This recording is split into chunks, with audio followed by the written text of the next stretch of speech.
All right, so by request, I'm going to go ahead and continue our study of trigonometry and take a look at a set of topics that we normally cover during the school year that this particular time we have not had an opportunity to deal with. I think it's kind of cool. It's ultimately going to be known as the Moderas Theorem. We're going to get to that thing soon. But in the same way that we had rectangular numbers like, 3 comma 3, we could re-express that as 3 square roots of 2 comma pi over 4 or 3 root 2 comma 45 degrees. Turns out we also have not only 3 comma 3, we have the complex set of numbers like 3 plus 3i, which is graphed in the complex plane, and we choose to normally graph that in very much the same way that we would graph a normal coordinate. So what I wanted to do is take a few moments to take a look at what happens when you're dealing with complex numbers. So shifting over to here,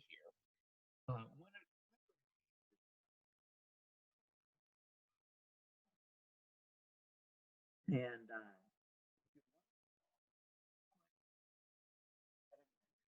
written in the form of a plus bi, okay? So a becomes the real part and b becomes the imaginary part. We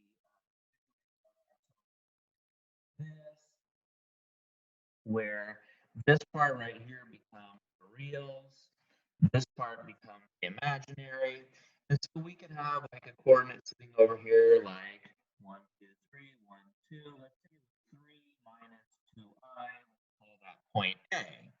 Or maybe we had -4 plus I, because it went to the left for another one. Now, this very clearly has the remnants of a rectangular system. So what happens is we could go another direction.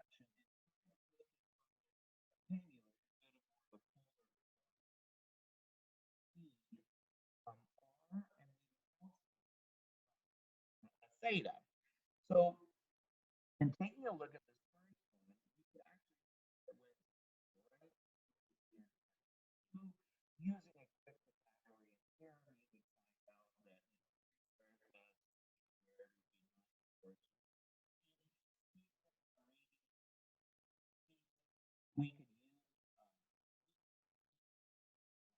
find out that we could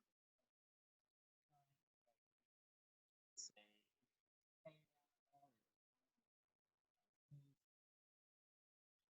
were to say that say 2/3 on our calculator would be -0.588 medians. And so, temptation would be to just go ahead and write this right here. Negative root 13 comma negative 0.588.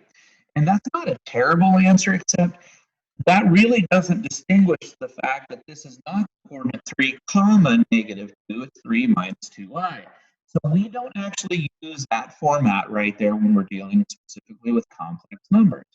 What happens is they've kind of invented a different set of notation for that, which is called trigonometric form, which sometimes I like to call it, and I've noticed some other teachers call it that too, they call it complex polar form. And so when you deal with something in complex polar form, what you do is you put your radius on the outside, and then put the cosine of the angle here plus I sine of that.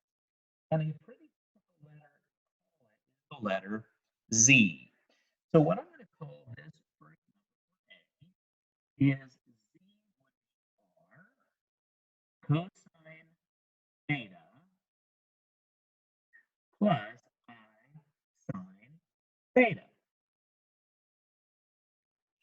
And that's not on accident that r cosine theta, according to our previous set of videos when we were dealing with polar form, that r cosine theta would be x and r sine theta would be y. It would be x plus I y. Kind of looks like this thing right here. That's just how it works. Now, if we were to take a look at the point that I'm going to call B right here, that one is actually not bad either. So let's take point A here. Let's take a look at point And so at point B, it went to the left 4 and a 1. So that would mean its radius would be root 17. And then I'm just letting you know a little bit of terminology. That actually, in this particular trigonometric form, distance from the origin to that coordinate is actually known as its modulus. The modulus of this value would be root 17. Now, unfortunately, I use an inverse tangent in this one, and you might recall that inverse tangent is only defined in the first two quadrants 1 and 4. And point B is actually in the wrong quadrant. So there's a couple of ways that we can play that game.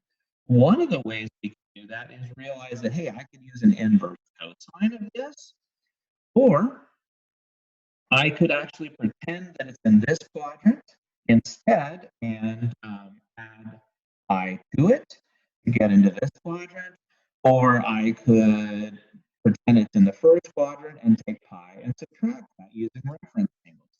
There's a variety of ways to do that. I personally prefer the inverse cosine. Let's see, it would be the opposite to the adjacent, which is what up one four. I got 2.899. Notice that the pi would be 3.14, so it makes sense that it's a little bit less than pi radians to get here. And so this particular z value is modulus of its angle plus I sine of its angle. And that's pretty good. Now, sometimes we end up getting lucky and we have like super nice numbers. Like let's imagine we had a point C, and point C was to the left or it was I. Well, in that particular case, that would be amazing if point C was so simple because that's a special right triangle. And so for point C, we could just say, well, it's 4 minus 4i. That's an isosceles right triangle that's sitting over here. And so this is obviously a 45-degree angle or a pi over 4 angle. And so it's modulus of 4 root ci cosine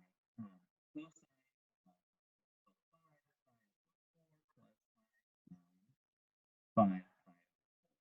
Kind of noticed that I stuttered there for a second because there's another format that people like to use because it seems kind of silly to write it so long because you're writing cosine of something plus I sine of the same thing. Well, mathematicians kind of shorten this out, and I'm going to put this in a different color that you can see z is root 13 CIS negative 0.588.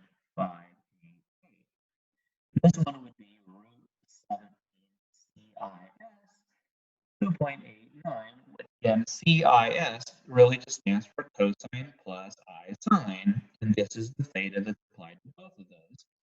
And so for this particular one, we could call it 4 root 2 CIS 5 pi over 4, or the fun of polar and all of the flexibility that it has, we could have also called this negative 4 root 2 CIS pi over 4. If we chosen to put it in the first quadrant, told somebody to rotate backwards.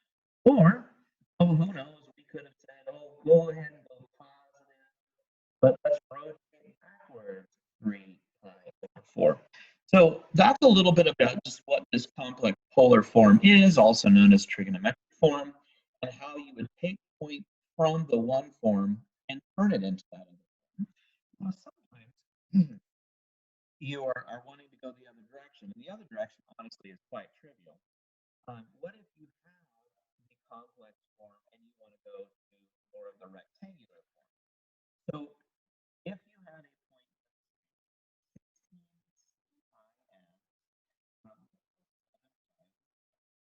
this is a simple problem. Now remember that stands for cosine theta plus I sine theta.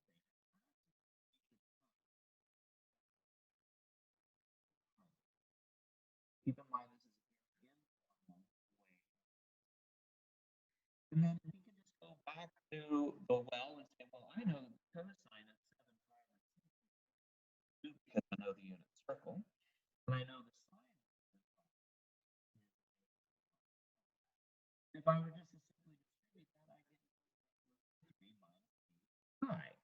And of course, sometimes we have great numbers like this, they're unit circle, and we can write things precisely using roots and stuff like that. Or sometimes somebody might hand us something that is a little bit more, you know, obnoxious, a little bit less refined. And they give us something like 27 CIS 5.417, which is again just a really, really random set of numbers. So I took 27 times the cosine of 5.4, and I got on my calculator 17.41.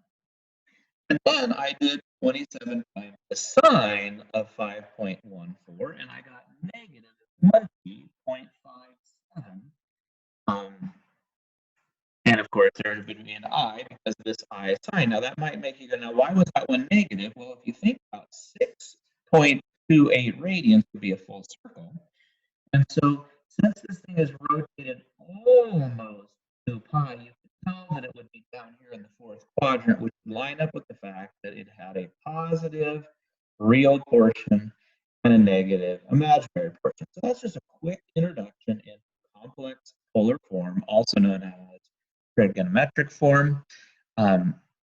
In the next video, I'm going to show you kind of a cool trick about what you can do if you want to multiply two numbers that happen to be in trigonometric form, or divide them in trigonometric form, and then ultimately that's going to lead us down to a pretty cool result that allows us to do some great things with roots.